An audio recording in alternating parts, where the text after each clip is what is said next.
오늘의 머릿말. 같은 책을 좋아하는 사람과는 친구가 될 수 있을 것 같은 기분이 듭니다. 이것은 어디까지나 생각일 뿐이라 혼자 마음속으로 나도 저 책에 대해서 하고 싶은 말 있는데 하고 생각하게 되는 것이죠. 마음이 통하는 기분, 같은 방향을 바라보는 기분. 세상 둘도 없이 귀한 마음입니다.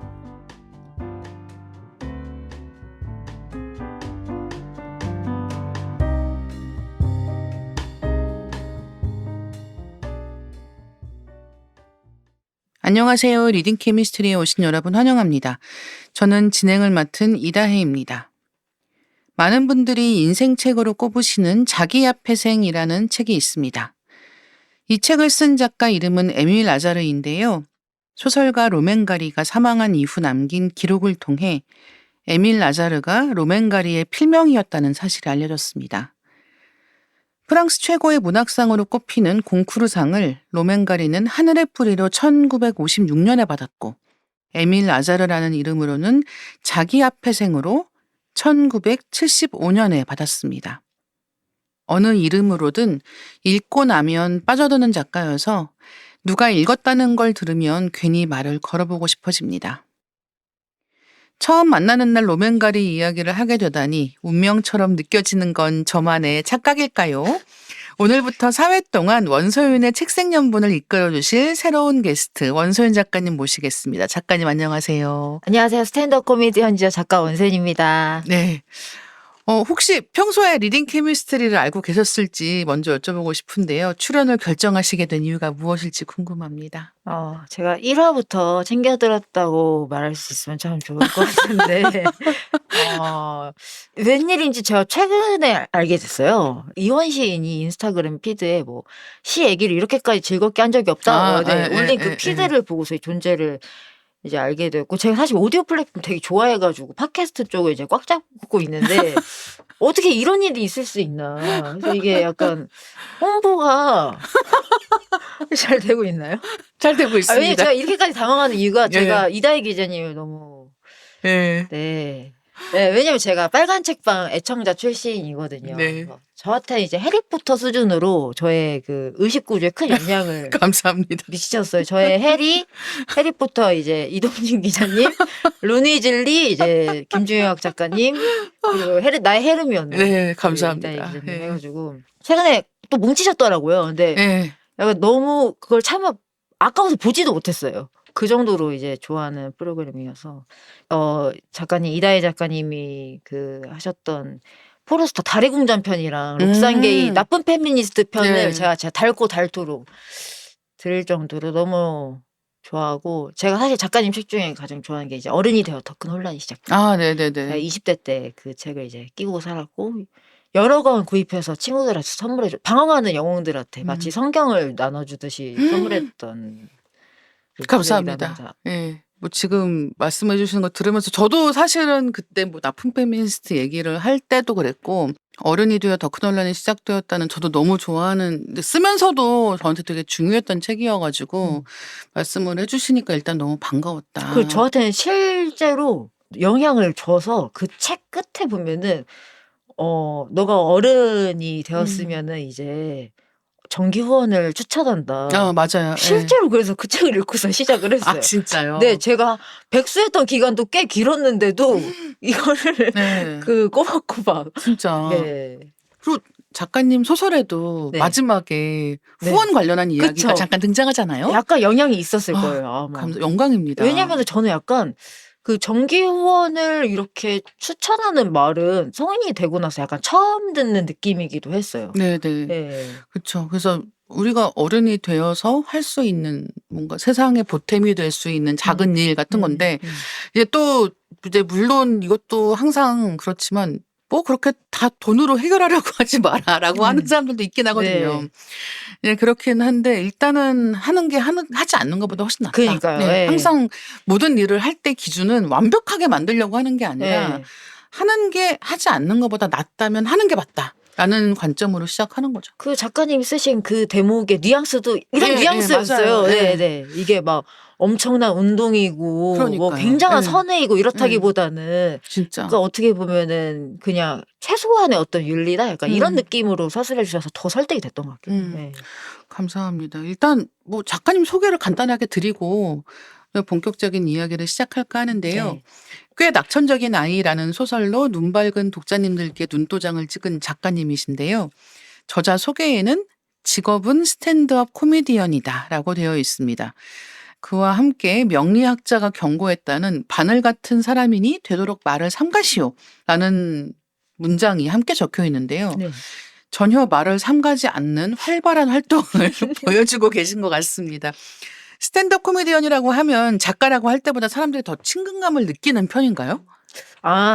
근데 저는 스탠드업 코미디를 시작하고 나서 유독 친근하게 대하네라는 감각은 없었던 것 같아요. 왜냐면 원래도 다들 저를 편하고 하찮게 대해왔기 때문에 네. 그래서 내가 스탠드업 코미디여서 유독 더 편하게 대하고 이런 건 못 느꼈는데 오히려 책을 출간하고 나서 이제 작가라는 이름이 붙은 이후로 왜 이렇게 좀 작가 어렵게 대하지?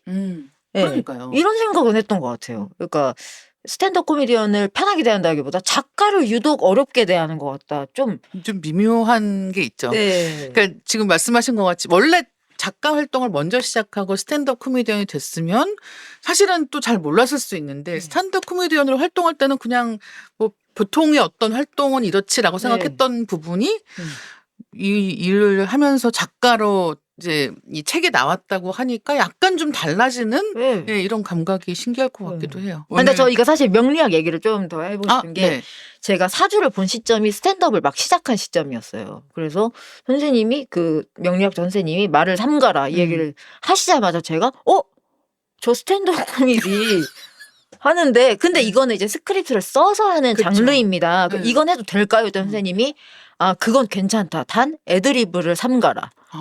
그래서 지금 이제 명리학자가 허락한 스탠드업 코미디를 지금 하고 있는 거라는 거. 하지만 사실은 작가님이 활동하시는 많은 이런 뭐 유튜브를 포함해서 말을 하는 많은 자리에서 하는 이야기의 한 8할 정도는 스크립트에 없는 거잖아요. 저는 근데 사실 스크립트에 전적으로 많이 의존하는 편이긴 해요. 한마디 한마디 모든 농담.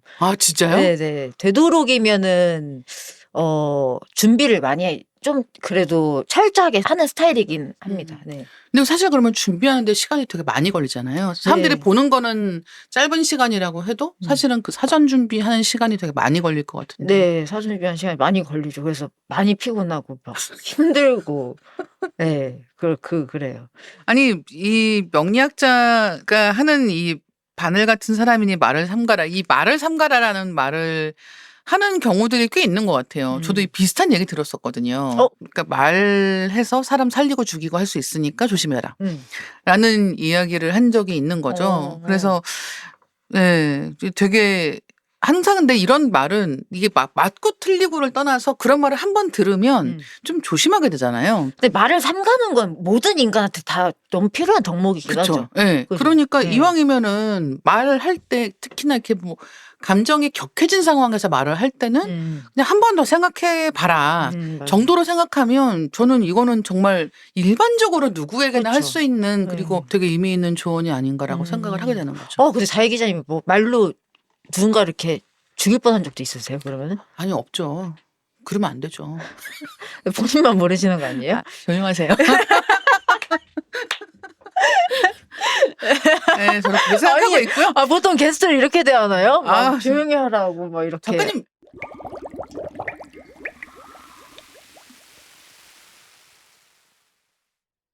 꽤 낙천적인 아이는 자전적인 성격이 있는 그런 성장 소설인데요. 저도 너무 재밌게 읽었고 이 마지막에 어떻게 이 이야기가 마무리될까를 굉장히 궁금해하면서 읽은 기억이 납니다. 이 소설을 읽은 사람이라면 누구라도 아마 원소연 작가님을 좋아하지 않기란 힘들 것 같은데요. 읽으면서 많이 웃기도 했고 왠지 그 든든한 기분 같은 걸 느꼈거든요. 작가님이 이 소설을 완성하시는 과정이 어땠을지 궁금한데요. 하고 싶던 얘기를 해서 시원하다. 인지 또 소설 쓰는 건 재미있다 인지 그리고 쓰시면서 이 대목은 터진다 라는 것들도 생각을 하신 적이 있으실지 궁금합니다. 제가 이제 이거를 쭉 쓸 때는 스탠드업 코미디를 안 하고 있는 상태였어요. 시작하기 전이었는데 퇴고하는 과정에서는 스탠드업 코미디를 하고 있었거든요. 그러다 보니까 퇴고를 하는 과정에서는 이 펀치라인을 염두에 두고 계속 퇴고를 하게 되더라고요. 네, 펀치라인이라는 거는 웃음이 터지는 포인트예요. 그래서 그거를 염두에 두고 계속 퇴고를 해고 이거 터진다 이런 그 의도가 분명히 퇴고하는 과정에서 있었고, 그리고 책을 읽고서 이 동명의 캐릭터 원소윤을 되게 호가 가는 캐릭터를 많이들 좋게 봐주셔가지고, 근데 한편으로는 그런 제 자신이 조금 막 징그럽게 느껴지더라고요. 포장 기술이 대단하구나. 그렇게 느낄 수 있는 거죠. 맞아요, 맞아요. 네. 네. 동명의 캐릭터를 이렇게 그린다는 것 자체가 조금 비호감이다. 스스로에 대해서 그런 생각이 들었고, 그리고 좀 징그럽다는 생각이 들었고, 글 쓰는 거는 정말 재밌더라고요. 네, 그래서 저는 막 AI 담론이 요즘 많이 나오고 있잖아요. 네. 근데 약간 저한테 의미가 없다고 느껴질 정도로, 그러니까 AI가 대신 먹어준다고 해서 마라샹궈 안 먹을 거 아닌 것처럼. 네. 쓰는 것도 마찬가지예요. 네, 쓰는 것도 같은 느낌인 것 같아요, 저한테는. 그래서 즐거움이 계속 된다는 게 저한테 신기한 일인 것 같아요. 아직까지는 쓰는 일의 즐거움을 계속 느끼고 있고, 그리고 다 쓰고 나니까 저는 그 졸업 논문 쓴 느낌이에요, 뭔가. 진짜요? 네, 졸업 논문을 약간 신기한. 뭔가 어떤 매듭 지은 느낌. 그쵸. 인생을 이렇게 매듭을 지어서 2025년에 출간했잖아요. 그 2025년까지가 제가 95년생인데 95년부터 2025년까지가 전생처럼 느껴져요. 네. 그러면 이번 생은 어떤 차이가 있는 걸까요? 이번 생은 이렇게 이다희 기자님도 만나고 훌륭한 차이가 있죠. 너무 기쁜 마음이다. 네네네. 예, 그리고 진짜 그 매듭 지은 기분이라고 하시는 게 되게 좋은 것 같아요. 그러니까 내가 꼭 해야 되는 거를 했다라는 느낌 같은 게 있는 거잖아요. 네. 그래야 그 다음 단계로 넘어간다는 감각이 있는 거니까. 그런 면에서는 이 소설이 그냥 한 편에 그냥 소설을 썼다로 끝나는 게 아니라 더 큰 의미가 있는 것 같다라는 생각이 들기도 하고, 그리고 말씀하신 것처럼 이제 어떻게 보면 자기를 반영한 캐릭터가 사람들에게 받아들여지는 모습을 보면서 네. 사실 지금 내가 이렇게 썼구나, 나 스스로를 이렇게 포장했구나라고 말씀하셨지만, 사실은 실제로 내가 세상에 어떻게 받아들여지는지를 이렇게 확인하는 거기도 하잖아요. 그렇죠. 네. 그러니까 훨씬 더 뭐라고 할까요? 좀 긍정적인 자기상 같은 게 생기지 않았을까라고도 느끼게 되는데 어떠세요? 근데 이제 긍정적인 자기상이 생기는 게 이렇게 막 긍정적인가 하는 의심이 많아. 네. 하여튼 뭐 좀 복잡해요. 심경이 좀 복잡하고, 그래서 글로 호감을 쌓고 이제 말로 그 호감을 무너뜨리는 작업을 이제 슬슬 시작해 보면 좋지 않을까. 그래야지 좀 이제 저에 대한 판단이 이제 균형이 맞춰지지 않을까? 그렇죠. 예. 약간 단짠 네. 옴탕냉탕 같은 느낌으로 다음번에 어떤 이야기가 나올지 기대하고 있겠습니다. 근데 작가로서 그런 또 욕구 없으세요? 뭔가 불편하게 하고 싶고. 있죠. 예. 그렇죠. 막 위험해지고 싶고. 예. 네, 그런 그쵸. 욕망이 항상 있는 것 같아요. 그렇죠. 그러니까 사실은 지금 말씀해 주신 것처럼 뭐 글을 쓰는 사람을 포함해서 창작하는 사람들이 다 비슷하게 가지고 있는 그런 것 중에 하나는, 첫 번째는 내가 만든 게 세상에 잘 받아들여지면 좋겠다. 이게 첫 번째예요. 무조건 첫 번째예요. 맞아. 예. 다 좋아해 줬으면 네, 좋겠어. 네, 당연히 이게 첫 번째고요. 근데 두 번째는 이제 그래서 잘 됐어. 사람들이 좋아해. 심지어 내가 생각한 것보다 더 좋아해. 그러면 뭔가 잘못됐다. 정확하게 제가 정말, 그걸 예. 느끼고 있어요. 예. 네. 뭐가 잘못됐다. 그러니까 물론 이제 첫 번째, 아까 얘기했던 그 첫 번째가 이루어졌기 때문에 너무 고맙고 감사드리고 그쵸. 행복하다. 이거는 당연히 있는데 하지만 뭔가 잘못됐다. 네, 저도 그런 예. 감각이에요, 지금. 그래서 그러니까 미움받고 싶은 건 아닌데 그거는 좀 다른 거죠. 이렇게 순순히 아무도 불만 없이 그러니까요. 이 사람을 좋아해 준다고? 이건 아닌데라는 생각을 하게 되니까, 그러면 이제 그때부터는 뭘 해야 사람들이 좀 다르게 느낄 수 있을 것인가. 네. 약간 좀 인지하는 방식을 음. 낯설게 만들어서 사람들이 약간은 충격도 받고 네. 불편해도 하고 이해도 못하고 하지만 괜찮은 것 같아. 같은 감각이 제일 좋은 것 같아라는 그쵸, 생각을 그쵸. 바뀌는 거예요. 네, 맞아요. 이제 하지만 거기까지 또 가면 아니다. 내가 사치스러운 생각을 했다. 모두가 나를 좋아해 줬으면 그러니까요. 이런 방향으로 다시 네. 갑니다. 그래서 일단은 기다려 보겠다. 네, 그 부분을 기다리면서 예, 좀 작가님 같은 경우는 스탠드업 코미디 하고 계시니까 다른 사람을 웃게 하는 방법에 대해서 배우신 것들도 있을 것 같거든요. 유머의 기술 같은 거. 왜냐하면 사람들이 다 이렇게 재밌는 사람이 되고 싶어 하잖아요. 왜냐면 좀 웃긴 사람들이 좀 훨씬 더 호감을 쉽게 가지니까. 근데 사실은 썰렁하지 않게 웃기기가 생각같이 쉬운 건 아니어서 혹시 작가님만의 노하우가 있다면 어떤 게 있을까요? 저한테 있을까요, 그게? 하지만 예, 스탠드업 코미디언을 하고 계시니까 뭔가가 있지 않을까라고 묻게 되는 것이죠. 굉장히 어렵죠. 굉장히 어려운 것 같고. 근데 사실 뭐 진짜 그런 기술들이 있기는 할 거예요, 아마. 그리고 사실 책들도 많아요. 예. 한국에 번역된 건 아마 없을 것 같은데 영미권에 되게 많고. 근데 사실 그것보다 좀 더 큰 이야기를 하자면 저는 관객을 안심시키는 게 일단 먼저인 것 같기는 해요. 그러니까 이렇게 몸에 긴장이 되면은 허허허 이렇게 웃기가 어렵잖아요. 그래서 이 코미디언이 지금 어떤 악의를 가진 게 아니라는 거. 그다음에 뭐 지금 뭐 자기의 범죄 사실을 자백하는 게 아니라는 거. 그러니까 이런 믿음을 관객이 가질 수 있어야 되고 그러려면 저는 그 코미디언이 평소에 잘 살아야 된다고 생각을 해요. 예. 근데 이거는 다른 생활을 하나 이런 의미에서가 아니라 그러니까 진짜 최소한의 범죄를 저지르면 안 된다? 여기에 더 가까운 것 같고. 근데 하여튼 최소한의 관객이 안전하다는 느낌을 받을 수 있게끔 하는 게 중요할 것 같긴 하고. 제가 좋아하는 이제 앤서니 제슬릭이라는 코미디언이 있는데 이 사람이 못 다루는 주제가 없고 성역을 막 넘나들어요. 근데 다들 이 쇼를 즐기는 게 왜냐면은 이 제슬릭을 향한 믿음이 있거든요. 2018년도에 미국 스탠드업 씬에도 미투 운동이 있었는데 또 거기 되면 이제 그 죄를 지은 사람에 대해서 카르텔로 움직여서 막 옹호하고 이런 것들도 있잖아요. 네. 그 그룹이 생기잖아요. 근데 제슬릭은 그거에 대해서 굉장히 비판적이었고.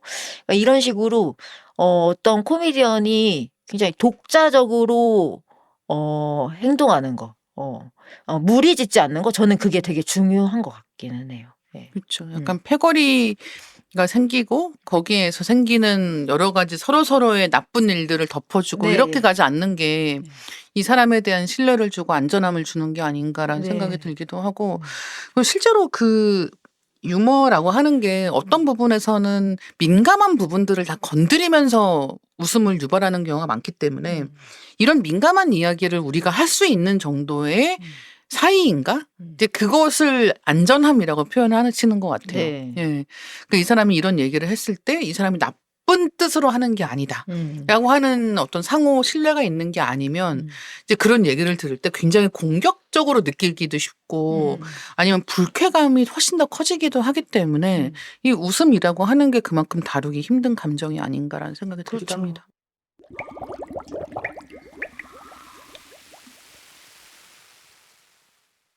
원소연 작가님의 꽤 낙천적인 아이에 대해서 더 이야기하고 싶은 마음이 굴뚝 같지만 오늘 작가님과 이야기 나눌 책은 로맨가리의 흰개입니다.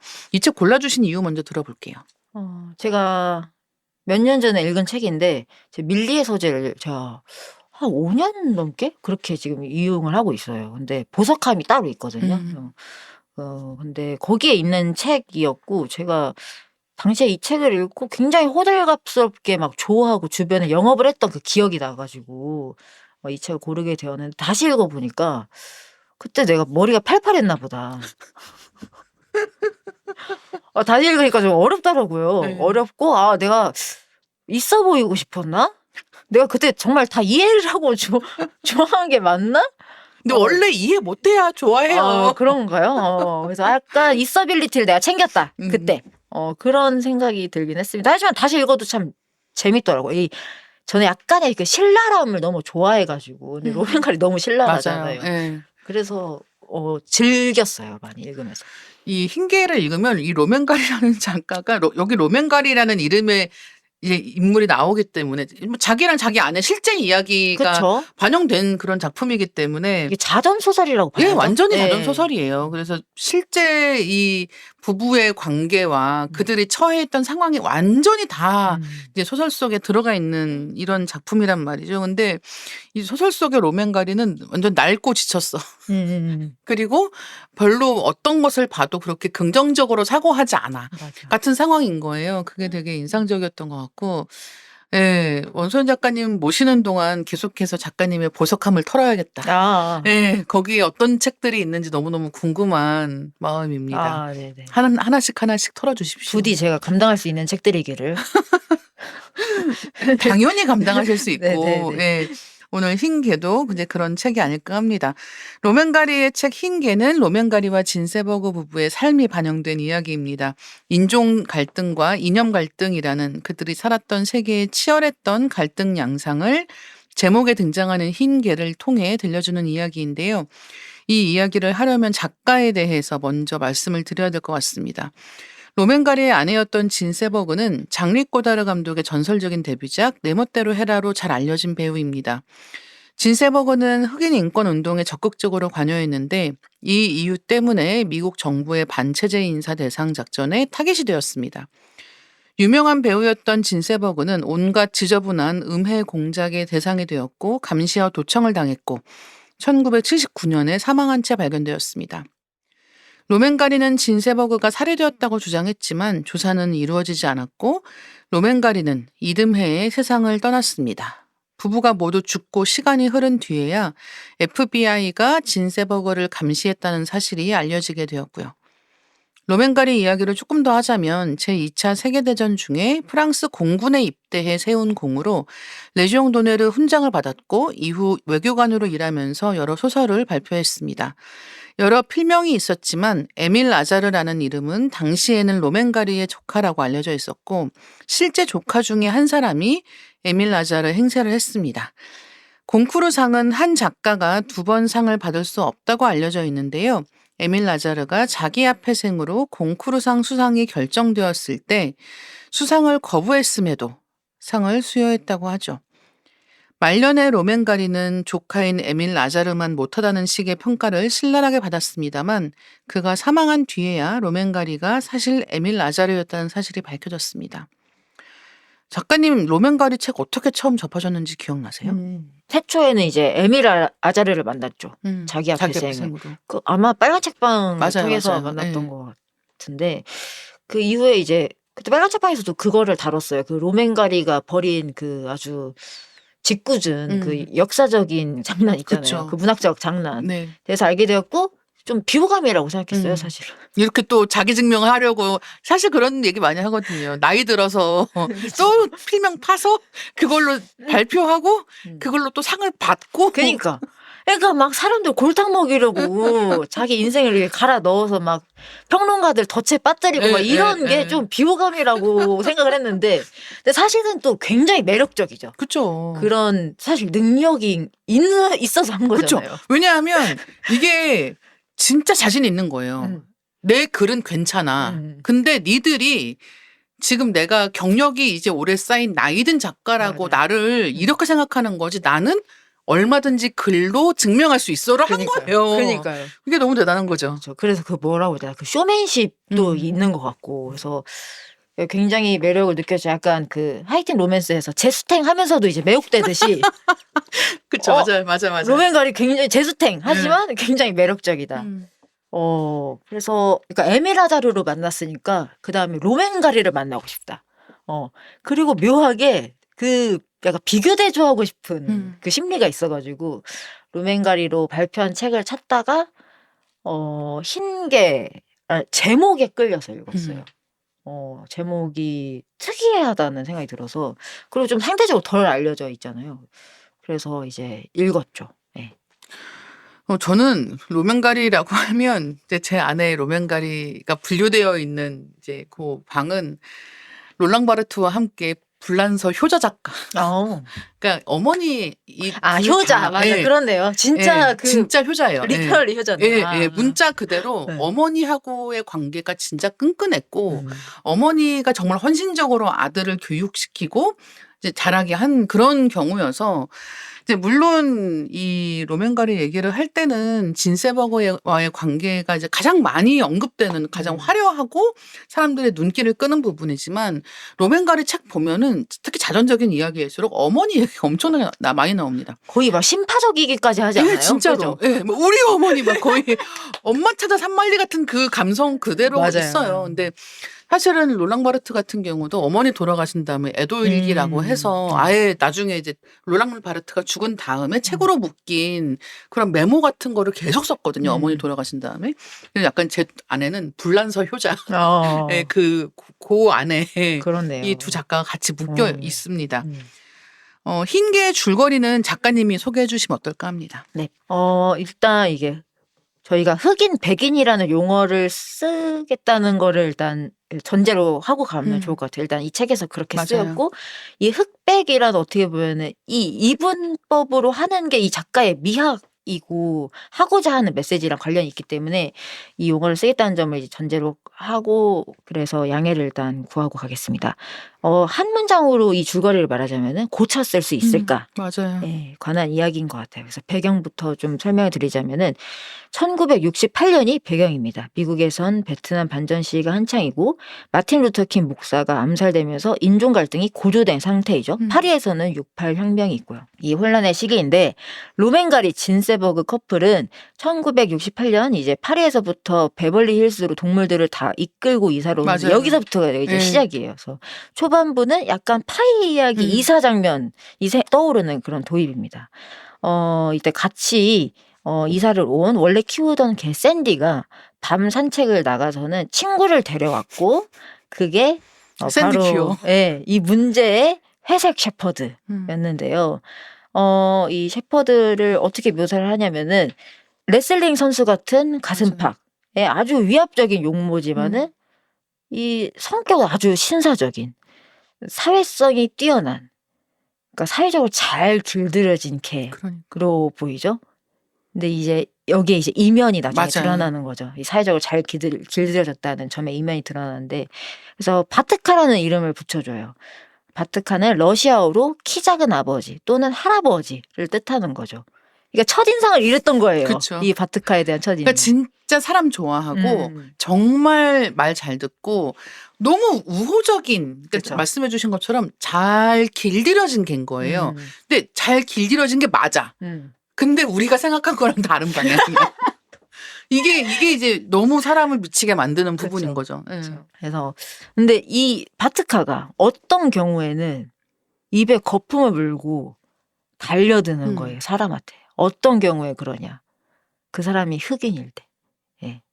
그래서 이제 로맨가리가 동물원 조련사 잭에게 이 개를 데리고 가서 자문을 구하니까 잭이 진단을 내리죠. 그러니까. 이 개는 흰 개야. 그러니까 그 말을 보는데 너무 이 회색빛 개를 가리키면서 흰 개야라고 얘기하는데 흰 개란 뭐냐 하면은 1960년대 초에 미국 엘라베마 주에서 골칫거리가 되어가는 흑인 인권 시위를 진압하기 위해서 흑인을 골라 물도록 특수훈련한 경찰견을 이르던 말이었던 거예요. 그래서 이 조련사 잭은 소위 치료를 포기하죠. 재교육은 불가능하다. 왜냐하면 너무 이제 나이가 들었기 때문에 재교육할 수 없다. 주사를 놓아야 한다. 그러니까 죽여야 한다는 거죠. 하지만 이 가리 커플은 포기하지 않죠. 마치 뭔가를 입증하겠다는 듯이 이 여기에 매달려요. 그래서 이 전체 내용은 그러니까 뭐냐면은 그래서 바트카를 고쳐 쓸 수 있을까? 어떻게 고쳐 쓸 수 있을까?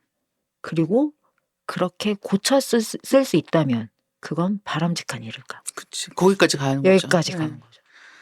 그래서 이게 사실 흰개라는 책 얘기를 할 때 많은 경우는 이 로맨가리랑 진세버그의 실제 이야기다라고 하는 부분에 굉장히 초점을 맞추어서 이 작품을 이야기를 하는데 뭐 당연히 그 부분이 중요한 거는 말할 것도 없지만 거기에 더해서 정말 너무 많은 생각을 하게 만드는 거예요. 음. 왜냐하면 여기 나오는 이 인종 문제라고 하는 게 그냥 뭐 흑인은 선하고 백인은 나쁘다 이렇게 가는 게 아니에요. 그 각각의 사람들이 각각의 자리에서 자기 이해관계랑 관련되어서 저마다의 이유로 저마다의 행동을 한단 말이죠. 그렇죠. 근데 어떤 거는 아 그럴 수도 있지라는 생각이 드는 동시에 어떤 거는 어떡하지?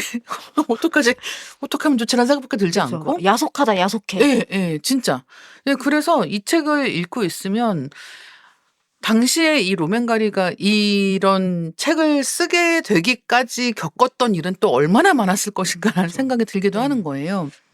그리고 이제 인종 문제를 멀리 생각하시는 분들도 있겠지만 근데 다들 본인의 삶을 이제 돌이켜 봤을 때 되게 고쳐 쓰고 싶은 인간이 한 명쯤은 곁에 있죠. 있잖아요. 예. 그렇죠. 그렇게 대입해서 읽으셔도 저는 좋을 것 같거든요. 진짜 뭐 부모님일 수도 있잖아요. 그거는. 그쵸.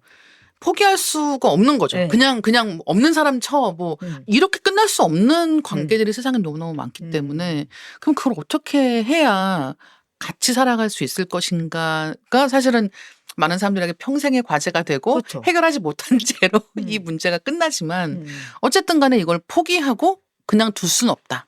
근데 그럴 때 우리는 어떻게 해야 되는가라는 생각을 책 읽으면서 계속하게 되는 게 아닌가 느끼게 됩니다. 이 로맨가리가 프랑스 작가인데요. 1970년에 발표된 흰개는 이제 말씀해 주신 줄거리처럼 60년대 말 미국에서 겪은 일들에 바탕을 두고 있습니다.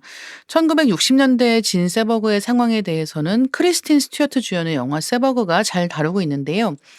소설 안팎의 상황을 함께 볼 수밖에 없는 책이라는 생각이 듭니다. 그래서 작가님도 혹시 소설을 읽으신 다음에 로맨가리하고 진세버그에 대해서 이것저것 찾아보셨을지가 좀 궁금했거든요. 혹시 기억에 남는 에피소드 같은 게 있으실까요? 아 이게 찾아보니까 책이 있더라고요. 네. 로맨가리와 진세버그의 숨 가쁜 사랑이란 책이 있는데 제목을 읽는 것만으로도 숨이 가빠가지고 그러니까. 제가 안 읽어봤어요. 저는 숨 가쁜 사랑은 이제 좀 부담스러운 것 같아요. 이제 그런 사랑 이야기 별로 읽고 싶지 않아요. 어떤 사랑 이야기를 읽고 싶으신 거죠? 잔잔하고 이렇게 네. 막 스며드는. 전혀 믿음이 가지 않지만 왜 그러시죠? 그런 사랑 이야기가 좋은 것 같고. 근데 출판사 보도자료를 보니까 이런 내용이 나오더라고요. 그 흰개가 출간된 1970년에 뉴욕 타임스와의 인터뷰에서 로맨가리가 이렇게 말했대요. 이혼이 우리를 갈라놓기엔 우린 매우 가깝습니다. 그러나 같은 인터뷰에서 또 이렇게 말했대요. 그처럼 그러니까 진 세버그처럼 전형적인 미국 이상주의자는 본 적이 없습니다. 이를테면 호구라는 얘기죠. 이렇게 얘기를 했더라고요. 제가 육성으로 뭐라고 뱉었냐면 야 로맨가리 너 말 다 했냐?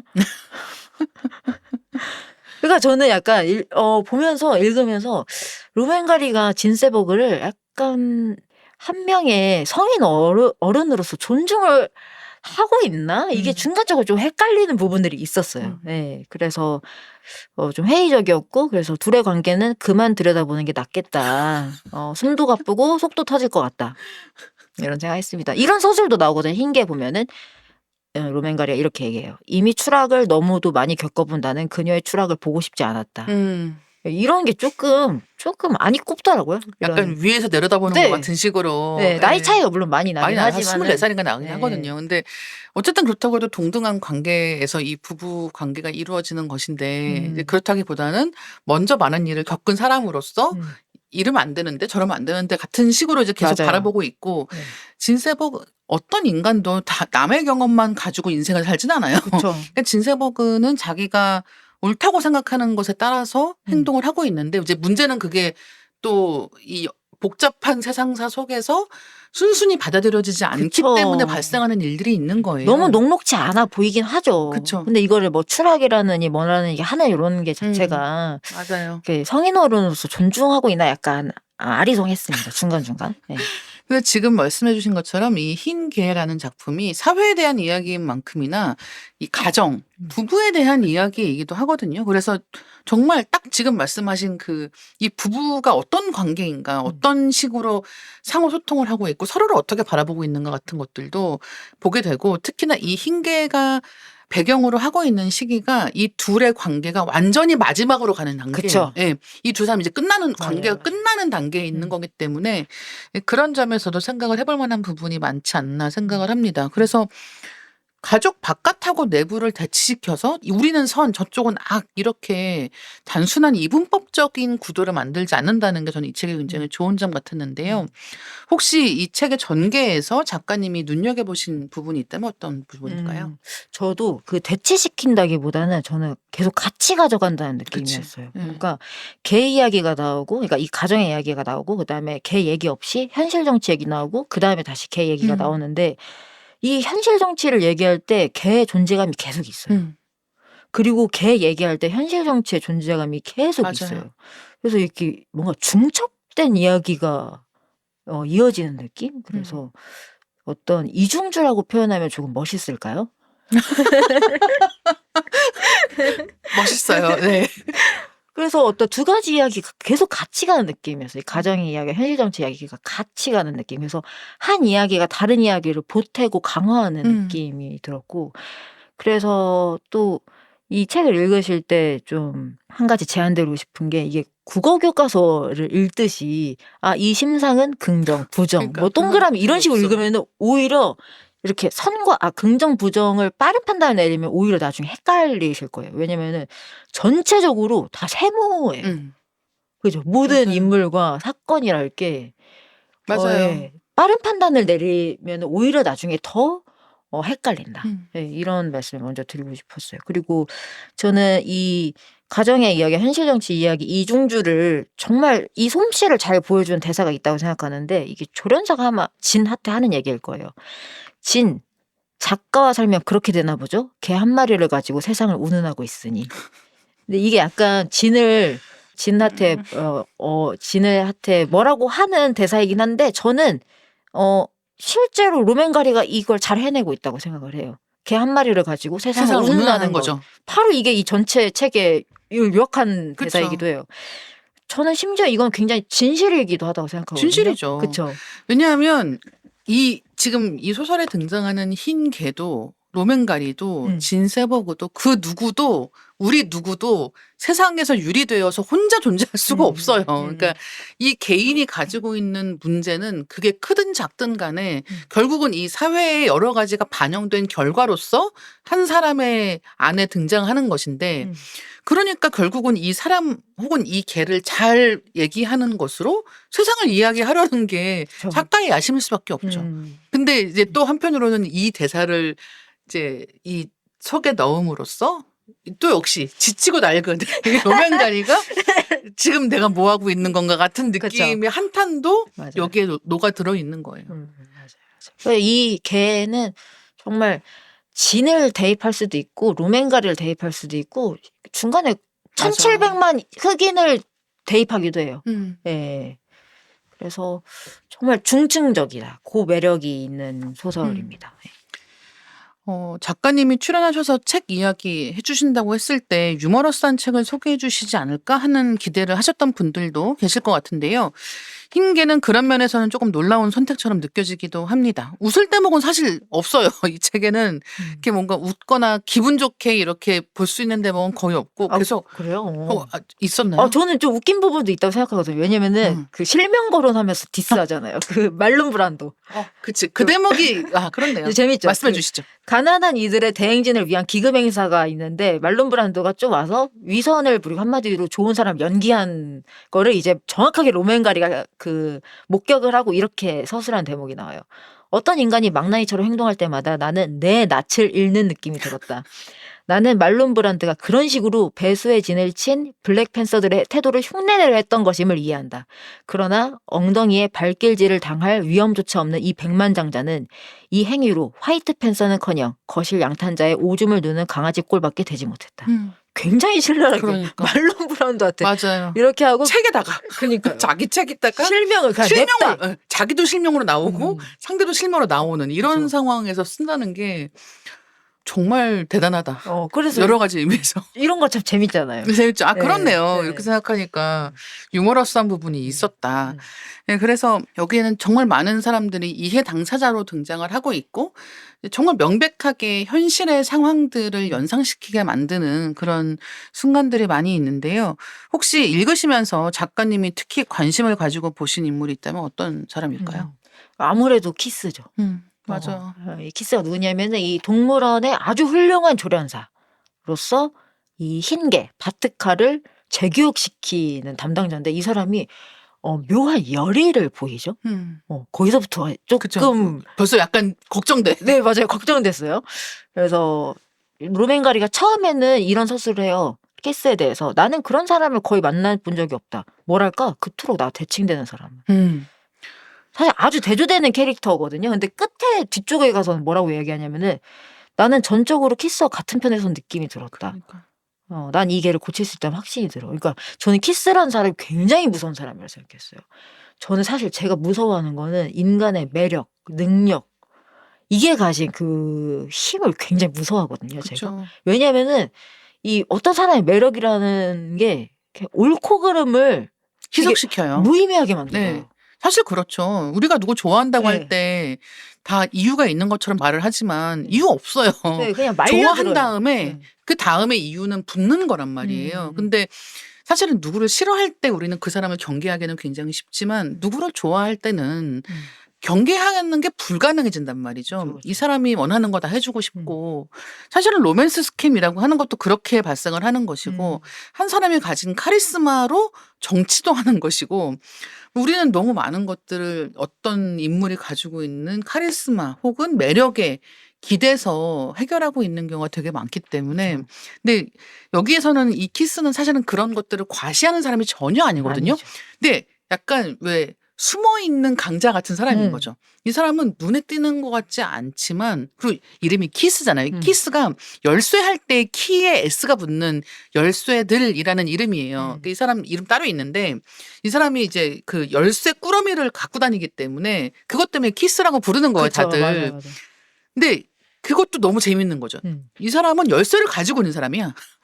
그러니까 해결책을 가지고 있는 사람인 거죠. 근데 이 해결책이라고 하는 것은 남들이 보는 방식으로 드러내서 과시적으로 뭐 말론 브랜도처럼 뭐 이렇게 과시적으로 뭘 해서 이 열쇠가 작동하는 게 아니라 이 사람은 사실은 남들에게는 거의 존재감이 느껴지지 않는 맞아요. 그런 식으로 일을 하는 사람임에도 불구하고 결과적으로는 사람들의 마음을 움직일 수 있는 사람이기도 하거든요. 그런데 그런 점에서 이 키스라는 인물은 보고 있으면 처음에 이제 등장할 때는 이름이 재밌구나 같은 느낌으로 시작을 하는데 이제 마지막까지 우리의 믿음을 저버리지 않는 굉장히 극소수의 인물 중 하나이기 때문에 좋아할 수밖에 없는 것 같아요.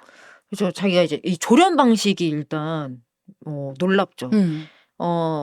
키스가 바트카한테 밥을 주는 담당을 맡아요. 근데 바트카가 흑인이 주는 밥을 안 먹거든요. 그러니까. 근데 계속 바트카한테 밥을 내가 줄 거야라고 하는 거예요. 왜냐면은 바트카를 길들이는 거죠. 흑인이 주는 거 먹던지 아니면 굶어 죽든지 하게끔. 근데 이 잭이라는 사람, 맨 처음에 자문을 구했던 이 조련사는 이런 방식에 동의를 못해요. 동의를 못하고 그냥 죽이라고 하죠. 주사 맞히라고 계속 이야기하고 더구나 이런 조련 방식이 자기 명성에 먹칠을 할 거를 두려워해요. 그렇죠. 그러니까 자기가 우선인 거야. 네. 그래서 사실 잭이 낫나 키스가 낫나 계속 이게 판단이 잘 안 서요. 안 되죠. 왜냐하면 아마 현실적으로 생각을 해보면 이렇게 공격적인 성향을 가지고 심지어 그렇게 사람을 공격하는 용도로 애초에 길들여진 동물이 있다라고 했을 때 어떻게 지금 와서 뭘 다시 가르쳐? 라고 생각하시는 분들이 되게 많을 것 같고 그렇죠. 다른 사람들하고 격리시켜야 돼. 그리고 그 격리의 끝에 있는 방식이 사실은 주사를 맞추는 거기 때문에 그렇게 생각하시는 분들도 있을 거란 말이죠. 근데 사실은 여기에서 어떻게 하면 이 개도 살리고 이 개가 공격할 수 있는 다른 사람들에게도 해가 가지 않게 할 수 있는가를 선택한 이 방법을 찾으려고 하는 게 그렇죠. 예, 키스의 방법이기도 하고 로맨가리의 고심이기도 하기 때문에 거기에 감정이입을 안 할 수가 없는 것 같아요. 근데 이 어떻게 이 재교육을 시키느냐에서 키스가 우리한테 마냥 신뢰를 주진 않아요. 그치. 왜냐면 이 사람이 조금 위험하긴 해요. 예. 왜냐면 자기의 아주 어린 아들을 바트카랑 같이 둬요. 왜냐면은 흑인의 냄새에 익숙해지게끔. 더구나 이 키스는 이 개들의 생리를 알거든요. 어린애는 건들지 않는다는 걸 알기 때문에 자기 어린 아들을 갖다 두는 거예요. 그 바트카 곁에다가. 이런 것도 사실 되게 위험하죠. 위험하죠. 완전 위험하죠. 그러니까 바트카는 방식에 있어서 우리를 불안하게 계속 만들어요. 네. 그리고 결국에는 완전히 재교육을 시키죠. 근데 이거는 끝까지 여러분들이 읽으셔야 돼요. 어떻게 재교육을 시키는지를 좀 읽으셔야 될 것 같고. 그래서 아까 말씀하신 것처럼 키스는 진짜 뭐 로맨가리한테 칭찬 들으려고 하는 것도 아니고 네, 진짜. 제가 이렇게 바꿔놨습니다. 과시를 하지도 않아요. 네, 안 해. 어쩌다 로맨가리가 가서 보면은 조금 바뀌어져 있고 거의 이런 수준에 가깝죠. 그래서 저는 키스가 굉장히 이제 엄청난 매력이고 위험한 인물이다라는 생각하면서 읽었고, 그리고 아무래도 가장 흥미로운 건 저는 로맨가리였어요. 네. 모두까기 인형이라는 점에서 굉장히 과감하다고 생각했어요. 왜냐면은 백인을 향한 흑인의 분노도 다루고 아내의 죄의식을 이용하는 그 운동 진영에 대해서도 다루고. 그러니까 거기가 진짜 용감하죠. 네, 그렇죠. 감히 백인 남자가 그거를 다룬다는 쓴다고? 게. 지금 흑인 인권 운동하는 흑인들 쪽에도 문제가 있다는 사실을 이렇게 써버린다고. 그러니까요. 지금 돈 달라고 와서 이렇게 진세보고 협박하는 거 쓰고 있다고라는 네. 생각을 하면은 와, 이 사람 대단하다는 생각을 안 할 수가 없어요. 네. 정말 모두가게 인형이에요. 네. 여기서 보면. 그리고 이 백인들이 느끼는 죄의식에 대해서도 근데 죄의식 니네 달콤하지? 그러니까. 너 죄의식 때문에 지금 소속감 느끼고 있는 거 아니야? 그러니까 이거 일종의 나르시시즘이라는 거죠. 그런 것까지 이렇게 감히 비판을 한다라는 게 저는 이 과감함이 놀라웠고, 그리고 글 쓴 사람 중에 저 이렇게 다혈질인 사람 처음 봐요.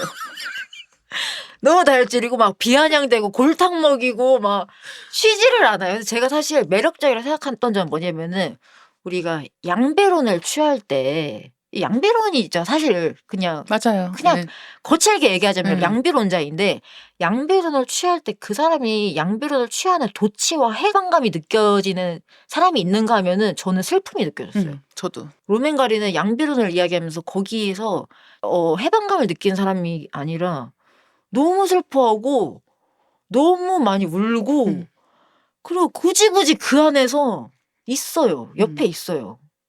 그래서 그러니까 도망치지 않는 사람인 네. 거예요. 그 주사를 맞추면 단번에 끝낼 수 있는 문제를 주사를 맞히지 않는 것처럼 사실은 그 태도가 이 삶 전반에도 들어가 있는 것이어서 자기가 보지 않으려고만 하면 보지 않을 수 있는 것을 끝까지 보고 그들 옆에 있으려고 하는 게 이 사람이 가지고 있는 근본적인 태도고, 그리고 그거는 말씀해 주신 것처럼 너무 슬퍼요. 그래서 여기에서 이제 이 소설 완전 초반에 이 바트카라고 하는 걔가 처음으로 이제 사람을 공격하려고 하는 대목이 나오거든요. 그게 뭐 수영장을 청소하는 이제 그런 사람이 이제 일을 하고 있는데 이 걔가 갑자기 막 짖기 시작하면서 공격하려고 하는 상황에 처한 거죠. 그래서 이제 이 상대방, 그러니까 이제 지금 뭔가 이 걔가 짖고 있는 그 대상이 되는 사람이 처음에는 이제 이게 흑인이기 때문에 얘가 이렇게 사납다라는 생각을 못한 상황에서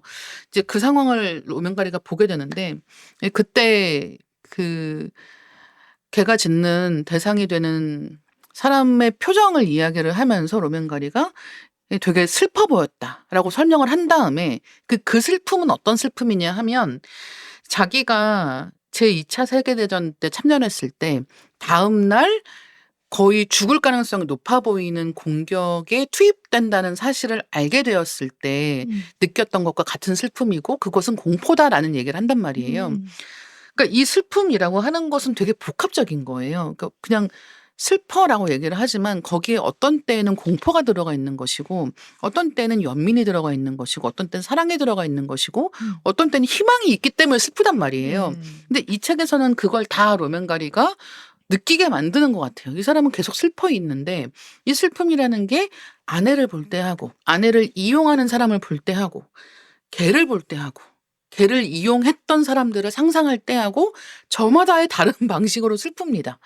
그래서 사실 거의 무슨 슬픔의 50가지 그림자 같은 느낌으로 이 이야기가 되게 좀 읽다 보면은 그 슬픔이라는 거대한 감정을 구석구석 알아가게 만드는 그런 이야기가 아닌가라고 생각을 하게 되고, 이제 그렇기 때문에 결국은 뭐 로맨가리라고 하는 이 작가가 아내에 대해서 보이는 그런 약간 내려다보는 시선 같은 것들에 불만을 갖다가도 다 읽고 나면은 이 사람 어떡하지 이런 생각이 들어요. 왜냐하면 왜 우리가 흔히 그런 얘기 하잖아요. 어떤 경험에 대해서 글을 쓰려면 특히나 그 경험이 자기의 삶을 굉장히 크게 좌우하는 큰 사건이라고 하면 그런 경험에 대해서 글을 쓰려면 어느 정도는 그 사건으로부터 좀 거리감이 생기고 객관화를 할 수 있어야 글을 쓸 수 있다라고도 얘기를 많이 한단 말이죠. 근데 로맨가리는 사실은 그 경험으로부터 거의 떨어지지 않은 상황에서 그쵸. 바로 글을 썼어요.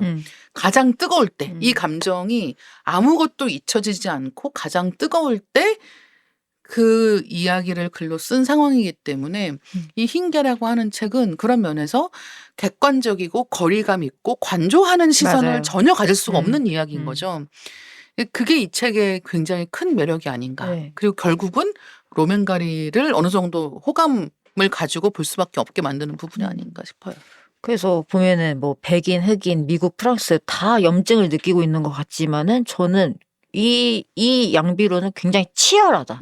치열하게 얻은 양비론이라는 점에서 그런 사람을 보면은 저는 애틋해. 애틋한 게 있어요. 예. 그러니까 그냥 제3자 관점에서 너도 나쁘고 너도 나빠 이게 아니라 맞아요. 내가 여기에 그 있어봤던 안에 사람이고 있어요. 예. 내가 미국에 있는 상황에서 미국에 대해서 느끼는 거 프랑스에 있었던 때에 프랑스에 대해 느끼는 것이 다 그 당사자 입장에서의 비통함 같은 게 있는 부분인 거죠. 네. 소설 읽다 보면 어떤 부분은 2020년대 세계와 똑같다라고 느껴지기도 하는 것 같습니다. 예를 들어서 제가 잠깐 책 속의 한 대목을 읽어볼게요. 나는 감정 제거라는 현대적 흐름에 굴복하기를 거부한다. 감정의 인플레이션을 빌미로 감정을 평가절하하길 거부하고 100프랑의 고통이 1프랑의 가치밖에 없다고 받아들이기를. 다시 말해 어제는 단 한 사람의 죽음으로 충분했던 곳에 100명의 죽음이 필요하다는 사실을 받아들이기를 거부한다. 라는 대목 같은 게 좀 굉장히 요즘 이거 진짜 요즘 얘기인데라고 생각하게 됐던 부분인 것 같습니다. 작가님께 그런 울림을 준 대목이 있다면 어떤 대목일까요?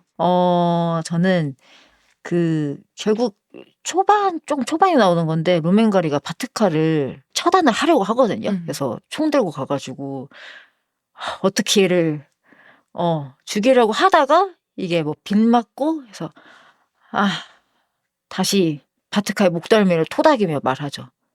그 자식들을 찾아내고 말 거야. 녀석은 혀를 내밀며 꼬리를 흔들었다. 가만두지 않을 거야. 녀석은 내게 발을 내밀었다. 인간 스스로 일어날 것이다. 내가 희망에 매달릴 때는 가히 따라올 자가 없다. 챔피언이다. 인간은 이길 것이다. 왜냐하면 가장 강하기 때문이다. 요컨대 나는 할 수 있는 한 속임수를 쓴다. 중요한 건 내가 이기는 것이다. 나는 바트카에게 다시 목줄을 묶고 문을 열었다. 녀석은 의자 위로 올라탔다. 짧은 사이코 드라마는 끝났다. 여기서 그 자식들을 찾아내고 말 거야. 가만두지 않을 거야. 내가 이길 거야. 이렇게 한 게 사실은 이 개를 이렇게 만든 사람들을 향한 분노잖아요. 그렇죠. 예. 이 부분이 저는 그렇게 기억에 남더라고요. 근데 그 뒤에 보면은 좀 눈물이 날 것 같다가도 보면은 이 로맨가리가 그렇다고 막 바트카를 책임지지 않아요. 네. 그쵸? 막 혼자 여행 다니고 다소 방치해. 그래서 눈물이 다시 쏙 들어가요. 그러니까 예를 들면은 저희가 아까 키스 얘기를 길게 한 이유가 뭐냐면 실제로 그 역할은 키스가 하고 있어. 그쵸. 그리고 로맨가리는 계속 생각하고 있어. 생각만 하고 있어. 그러니까 실질적으로 뭔가 이 바트카를 어떻게 할 것인가에 그쵸. 실질적인 개입을 하는 게 맞아. 아니라 생각을 하는 사람이기 때문에 약간 그런 대목들마다 약간 감정이 짜게 식는다. 근데 그럼에도 불구하고 이 사람이 가지고 있는 이런 생생한 분노, 생생한 슬픔 같은 것들은 책 다 읽은 다음에도 좀 묵직하게 남아있는 것 같아요. 네. 이 흰개라는 제목에 대해서도 잠깐 얘기를 해볼까요? 아까 초반에 이 흰개라는 이 단어가 어떤 맥락에서 등장하는지 설명을 해주셨는데요. 사실은 이 흰개가 그냥 바트카를 가리키는 표현에 그치는 게 아니라 사실은 이 소설에 등장하는 인물들을 대신해서 부르는 표현이기도 한 거잖아요. 사실 우리 모두가 흰개죠. 맞아요. 사실은. 네. 그래서 저는 처음에 이 제목이 웃기다고 생각했어요. 왜냐하면 어떤 존재한테 흰개라고 이름 붙인다는 게 너무 성의가 없잖아요. 그러니까 옐로우 펄슨 거의 이 정도 수준의 그렇죠.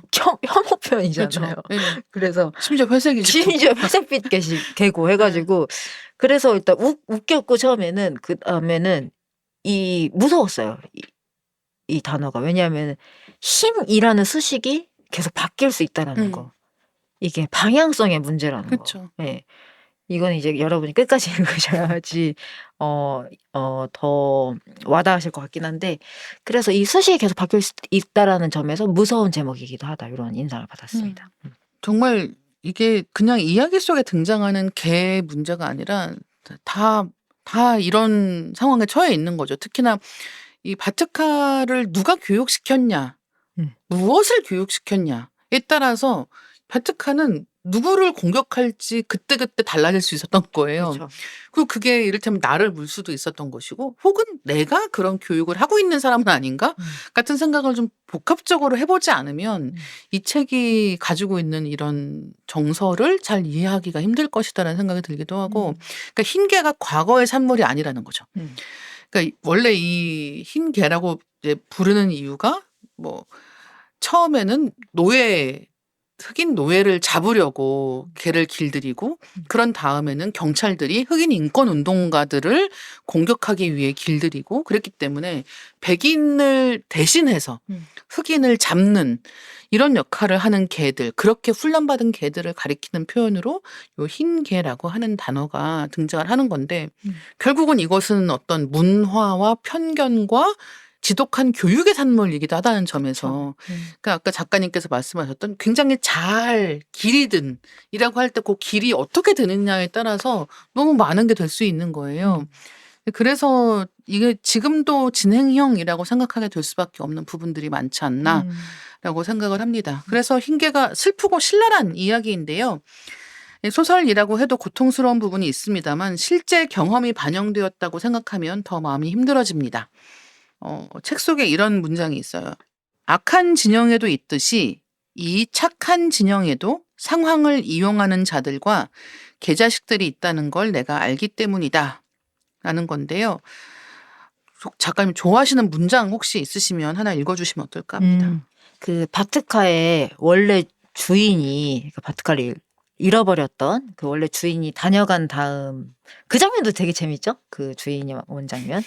근데 막 거짓말을 쳐가지고 로맨가리가 어떻게든 바트카를 그 주인한테 안 돌려주잖아요. 하여튼 바트카의 원래 주인이 다녀간 다음에 이어지는 서술입니다.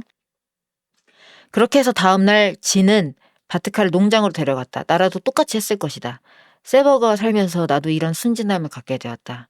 질 줄 알면서 이기는 데 필요한 순진한 말이다. 내 말은 인간을 계속 믿어야 한다는 얘기다. 왜냐하면 인간에게 실망하고 배신당하고 조롱당하는 편이 그들을 계속 믿고 신뢰하는 것보다는 덜 중요하기 때문이다.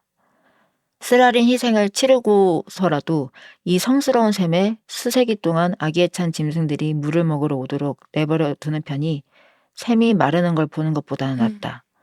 자기 자신을 잃느니 패배당하는 편이 덜 심각한 것이다. 예.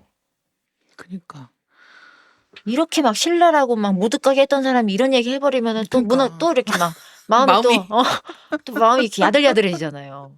밀당의 고수예요. 맞아요. 진짜. 결국 이렇게 모두가기를 하다가 말고 갑자기 사람을 믿어야 된다. 이렇게. 근데 그런 믿음을 갖고 있었기 때문에 뭐 자기 앞에 생 같은 소설도 쓰고 흰개 같은 소설도 쓰고 그런 것 같아요. 그러니까 결국은 무엇을 비판하기 위해서 쓰인 소설이 아니라 희망을 찾기 위해서 이 사람은 아직도 노력하고 있구나 같은 생각을 하게 됩니다. 이 소설이라고 하는 양식이 픽션의 형태를 띠고 있지만 어떤 논픽션보다 날카롭게 현실의 부분을 도려내서 우리 앞에 드러냅니다. 작가님이 소설 쓰시는 과정에서도 소설의 이런 측면이 어렵게 느껴지실 때가 있나요? 저는 이렇게 날카롭게 도려내서 보여주는 현실이, 담아내는 현실이 선명하지가 않아서 어려운 것 같아요. 늘 모호하기 때문에 이 모호함이 굉장히 어려운 것 같아요. 그러니까 그래서 또 예술을 좋아하죠. 아주 복잡한 다는 점에서. 그러니까 저는 그냥 자연인으로서의 저의 성정은 굉장히 판단이 빠르고 선명하고 막 흑백 논리 막 이분법 사고 그걸로 살아요. 그냥 네. 제 안에서 일어난 이 심판들 막 이 엄벌주의 안에서 계속 3초도 필요 없어. 맞아요. 막 사형 때리고 막 난리 났어요 지금. 네, 그 김혜란 작가님 최근에 그 망설임을 말씀하셨어요. 맞아요. 저는 네. AI만큼 빨라요.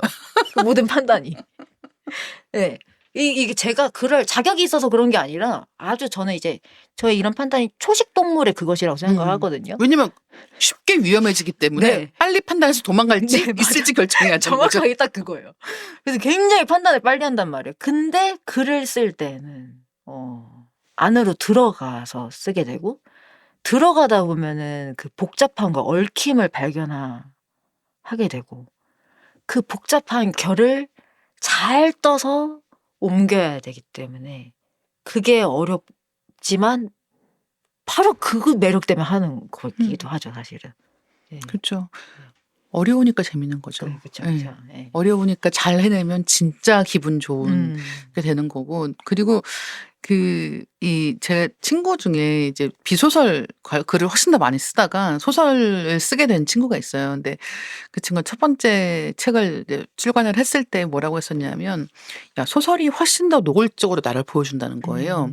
그러니까 사실은 사람들은 흔히 에세이성 글이 진짜 자기 삶을 더 반영하고 있으니까 뭐 그게 더 자기를 많이 드러내는 것이고, 소설은 만든 이야기니까 자기를 훨씬 덜 보여준다고 생각하지만 자기가 써보니까 소설이 훨씬 많이 보여준다는 거야.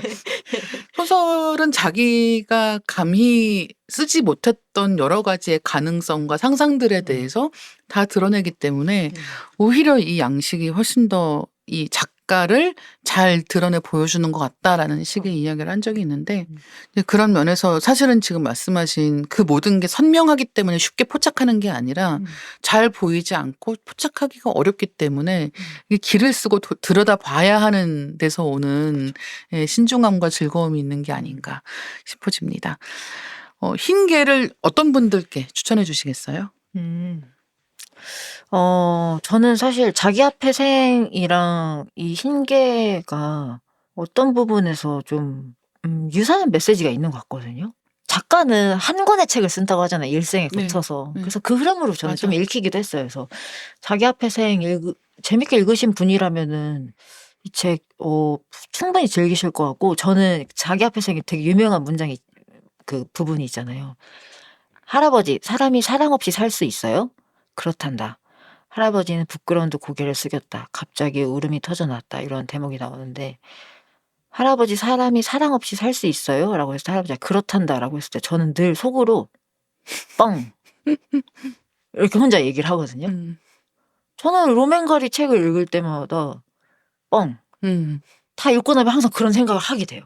근데 흰개를 읽고서도 사실 희망은 어떤 그거잖아요. 사랑이잖아요. 너무 나이브한 마무리이긴 하지만은, 예, 그래서, 그런 거 발견하고 싶은 분, 자기야폐생을 충분히 즐기신 분들께 추천드리고 싶습니다. 뭐, 저희가 이야기를 여러 가지를 했지만 정말 그냥 한번 읽어보시면 될 것 같아요. 소설에 대해서 이야기를 할 때 뭐 줄거리도 있고 작가에 대한 이야기도 있고 여러 가지 결이 있습니다만 사실 직접 읽어보는 것만 못하거든요. 그래서 꼭 한번 읽어보시면 좋겠고, 요즘의 세계에 대해서 약간 환멸을 느끼셨다라고 한다면 더 이 책을 재밌게 읽으실 수 있을 것 같다라는 느낌도 있습니다. 오늘 원소연 작가님과 흰개에 대한 이야기를 나눠봤는데요. 오늘 어떠셨나요? 리딩 케미스트리 첫 출연 소감도 궁금합니다. 저는 일단 너무 재밌었어요. 원래 이렇게 재밌나요? 평소에. 작가님이 재밌으신 거죠? 저 혼자 너무 신나서 막 얘기해가지고. 제가 사실 이렇게 즐거울 거를 예상을 못하고 오늘 새벽부터 과민성 대장증을 폭발을 했어요. 제가 원래 다혜 작가님 만날 생각을 하니까 이제 폭발해가지고 다음에는 좀 이제 더 좋은 장 컨디션으로 릴렉스된. 네. 오고 싶다. 그리고 제가 좀 더 잘 감당할 수 있는 책을 들고 오겠다. 네. 이런 말씀을 드리고 싶습니다. 네, 오늘 정말 재밌었고요. 네네. 예, 다음번에 보석함이 어떤 책에 나올지. 사실 아까 잠깐 얘기 나눈 책이 있긴 한데 그거 한번. 그럴까요? 네네. 좋아요. 네네. 네. 여러분 기다려주세요. 네, 기다려주십시오. 끝까지 들어주신 독자님들 너무 감사합니다. 오늘 소개해드린 책 흰개는 밀리의 서재에서 지금 바로 만나보실 수 있습니다. 듣고 계신 플랫폼에서 댓글 또는 리뷰로 리딩 케미스트리와 책에 대한 의견 많이 남겨주시길 바라겠습니다. 리딩 케미스트리는 매주 월요일 업데이트됩니다. 다음 월요일에 만나요. 감사합니다.